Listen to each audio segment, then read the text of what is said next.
Hey everyone, I haven't posted a video in a long time, just been really busy with family and work, and so I thought to post this video about my Lexus GX 460.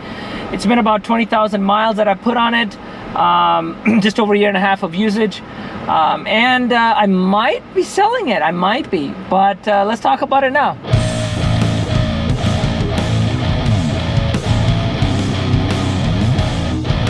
Alright, so the Lexus GX 460, it has been fantastic. I bought it last March, so it's been just over a year and a half of use, and I bought it at 29,000 miles, or just over that, and it's about 40, what is that right now? It is at 49,432 miles. So I just put over 20,000 miles on it. It's been fabulous, super comfortable. The leather is supple, it's soft. It's just fantastic to drive and just smooth. It's a great long distance cruiser. My family and I love to go on long trips. My wife loves driving it. I live in the Southern California area, so we've gone around my local area. I've driven it to Las Vegas and back. It's just been so smooth, long distance. Like you guys know in my other videos, I love my Corvette Z06. I love the manual transmission, but this is where, and I've said it before, this is where the automatic transmission really helps, because it's such a nice long distance cruiser. It's also a wonderful off-road machine. It's got, I mean, pretty much it's a Toyota Landcruiser Prado in a suit. It's got all the goodies. I've done a few mods to it. I've retrofitted crawl control and multi-terrain select. I've put that in another video before. You know, it's I haven't had a chance to use it other than just testing it that day at the dealership. But it's there. Of course, I have Apple CarPlay. I've installed the Grom Audio, and I've got the rear DVD seats. Not seats, sorry. I've got the two rear headrest DVD screens installed. It's hardwired to the GX's power, so it's on when the car is running. The battery's on. I did not like the GX 460's rear headrest DVD system, and it's pretty ancient, so I'm happy with this upgrade.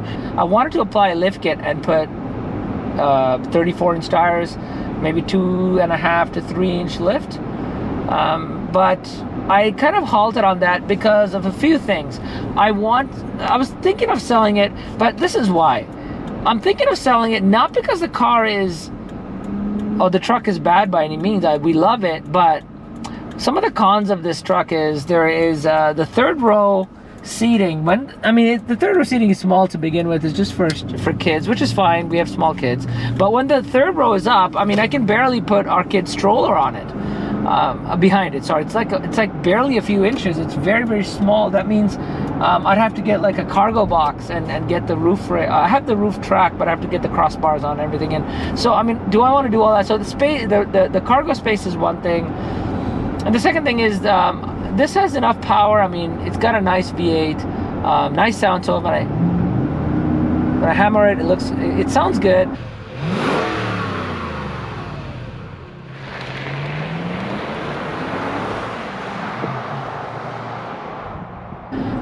It's not too fast. It's about what is it? It's about 0 to 60 in 7.2 seconds ish. It's not that fast, but it's fine. It's got enough power. It can tow when properly equipped up to 6,500 pounds.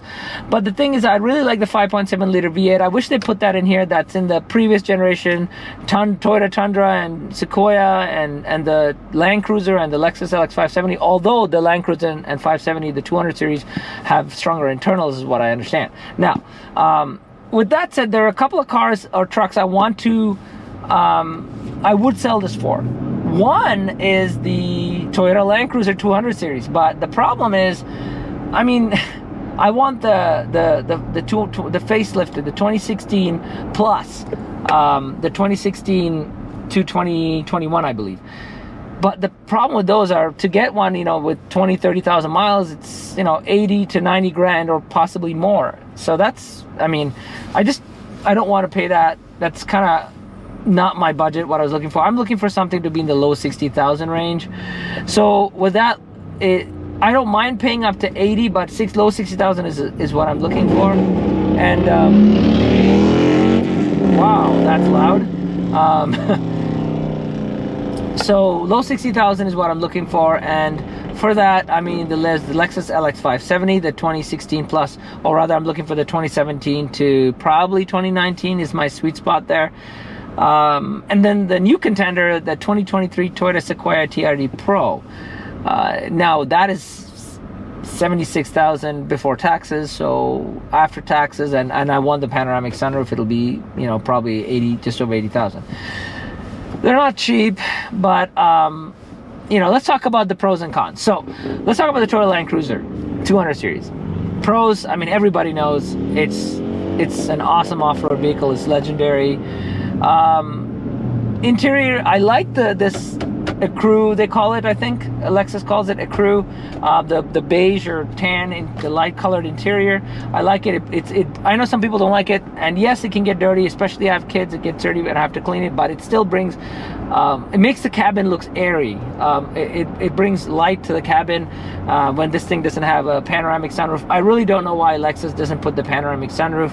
I don't know if the LX 600 has it, but the LX 570 and the GX 460 do not, and I just felt like it's a missed opportunity to put that. But at least this light colored interior brings that kind of, you know, that light into the cabin. I don't like darker colored interiors because it just looks, you know, dark. It looks very claustrophobic almost, for me personally. So I don't like the dark colored interiors. So the problem with the Landcruiser is you can only get it in black interior color, or there's like this burgundy, maroonish kind of interior, which is okay, but I'd probably go with that if I got it. But yeah, so the price is the con there. So, and then of course the interior choice, however, I would probably be okay with the burgundy kind of interior, but the price is just way out of the ballpark. If I get a really good deal on a 2017 to 2021, I would probably buy that and then sell this one, but that's probably it there. So that's at the bottom of my list. I'm going from the bottom to top, actually, 3 and then 2, 1, right? So the number 2 on my list would be the Toyota Sequoia TRD Pro. Looks awesome with the marker lights. It's just a very attractive truck. It's very capable off-road, at least what it looks like. You know, it has all the modern tech. It has a huge 14-inch screen with Apple CarPlay in there. But the problem there is, so those are the pros. I mean, and of course the power. I mean, it's got like 437, I think. I'll have to double check. Horsepower and 580 or 579, some high 500s foot-pounds of torque, which is just bonkers. It's incredible. So, and then, you know, the cabin looks good. The steering wheel looks good. I love the marker they have on the steering wheel. Everything looks awesome. The problem I'm having is the amount of rear. I mean, it has rear cargo, much better rear cargo than the GX and possibly even the LX. The problem I have with the Toyota Sequoia is the rear cargo. While it's more than, it looks more anyway than the LX 570 or the Landcruiser 200 series. It's definitely more than my GX 460. It's still, compared to its rivals, so the Chevy Tahoe, the Ford Expedition, those have much bigger cargo areas, and that's the competition. So, and it's got this funky tray system in the back because it has to do with the rear suspension and the battery, I believe. But you know, it's not as good as its competitors. The rears, the third row room is much better again, possibly than the Landcruiser and the LX, definitely better than the GX. But again, when you compare it with the rivals, it's not. But that's not my gripe. I mean, okay, the rear cargo room can be a gripe, but that's not my real gripe with it. My real gripe with it is, you know, I wanted a V8. It's got the V6 twin turbo. However, it sounds awesome for a V6 twin turbo. The other thing is that it has a hybrid, and yeah, it is a hybrid, but I mean, with the EPA mileage, from what I've watched from the YouTube reviews, it does like almost the same as my GX 460. So I mean, yeah, it's a big vehicle, but I would do without the hybrid. I mean, plus I'm not. I mean, it's nice to have a hybrid, sure, but I'm thinking about reliability. You know, more moving parts, more electronics. You know, those kind of things. I'm just looking for a big, simple V8. And I know the previous generation Sequoia had the fantastic 5.7, but this one doesn't. It has a start-stop system, the engine start-stop. I'm not a fan of those. I hope there's a way to turn that off in the Sequoia. I heard that in some videos that some YouTubers are saying that there's a shutter when it turns on. I mean, I don't want to go through that. It should be smooth. Then the four-wheel drive system. Now this is what I don't understand. It's part-time four-wheel drive. So the GX 460 and the LX 570 and the Toyota Landcruiser are all full-time four-wheel drive, which means it's always on 4-high. I think some versions of the Sequoia and the 4Runner had full-time four-wheel drive. I gotta double check, but I think some of them had it. But I don't understand why Toyota went with the part-time, because think about it, in Southern California, I'm blessed to have good weather. I don't have to worry about snow unless I go into the mountains. But what if I'm driving up a mountain road and it starts raining hard, or it turns into gravel? Do I then need to shift it to too high? What if I forget? I'll be like, oh wait, I gotta shift it too high, or do I have to turn on the multi-terrain select at that time? Or I just gotta, it's extra things that I need to do that I don't have to in this truck. I think the Toyota Sequoia TRD Pro can only go to certain limits, speed limits on 4-high. Or 4-high can only go up to a certain speed limit. So whereas this one, it's the standard drive mode. So those are the detractors. Now it also has, besides technology, it has a beautiful panoramic sunroof too. So I don't know. So it's number 2 on my list. And also, here's another thing. Oh, I want to add this. It's the powertrain is brand new. It's got a 10-speed automatic, and it's got the new twin turbo V6. Yeah, it's been in the Tundra, but that's also pretty new. It doesn't have the years proven reliability that the 5.7 V8 had. So that's something to think about as well. So yeah, so that's why it's number 2 on my list. And now let's move to number 1. So the LX 570. It looks pretty aggressive. It's got a huge spindle grille, but that actually I think works for the LX 570. It even works better when it's in the sport trims, or when it's like blacked out, the grille. It looks really, really mean and aggressive, and it's pretty cool. It has a road presence. I love the rear L-shaped LED taillights. It's an attractive truck. It's a big truck. It has a 5.7 V8, so it's pretty much a Toyota Landcruiser in a suit. It's got the same drivetrain. It's got all the same goodies. Can't go wrong with that. So all the off-road goodies. So it's interesting that the Landcruiser with less luxury features depreciates less than the Lexus LX 570. So that's interesting. But anyway, well, probably because it's the Toyota. The Toyota name, the Landcruiser name, versus the Lexus name. But yeah, with the Lexus you get all the Landcruiser off-road capability, plus you get all the luxuries with it. So I think it's a win-win there. So anyway, back to the Lexus. So yeah, so it's got all that. The leather is even more softer. It's more nicer. Everything looks, everything's high. It is a top-of-the-line Lexus SUV. It's got a widescreen entertainment. I don't know if it's a 10-inch or 12-inch, but it's widescreen and it's nice. But the problem is, okay, now I'm going to get into the cons. It's not touchscreen. You have to use this really annoying mouse pointer. I don't think the Grom V-Line supports it. I've looked online. I couldn't find out. So that means I'd have to sell this Grom V-Line unit. I think Beatsonic, I have to double check. I think Beatsonic makes an Apple CarPlay kind of interface for the LX 570 with the big screen. So after the 2016 refresh, before that the Grom V-Line would work, I think. But and also because it's kind of a stretched widescreen display, the Apple CarPlay is kind of stretched when you use Beatsonic. But minor gripe. But that's one thing. The other thing is it's obviously going to take more gas, but I know what I'm getting into and I get that. The cool thing is the Landcruiser can use 87 octane fuel, but I think the LX, like this GX, uses 91. You get I think you get a couple more horsepower. I don't know if you get any more torque for that, but yeah. So some of the other cons are the The rear seat room, even though it's a bigger truck, it's not as good as a Sequoia. I don't know if they're the same size, but it's not as good.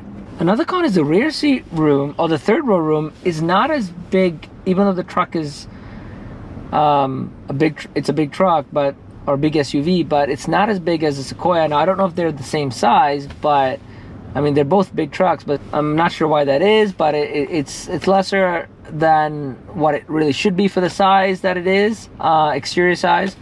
But you get more cargo room, and we want that behind the third row. And we have small kids, so it's fine. I mean, the kids are fine even in the third row here when we have guests, but the third row in the Landcruiser or the LX 570 is much better, and it has much bigger cargo room even when the third row is up. It does fold to the side, so you get some of the cargo room robbed out of that, but you know, at least there's more cargo room behind the third row, I mean.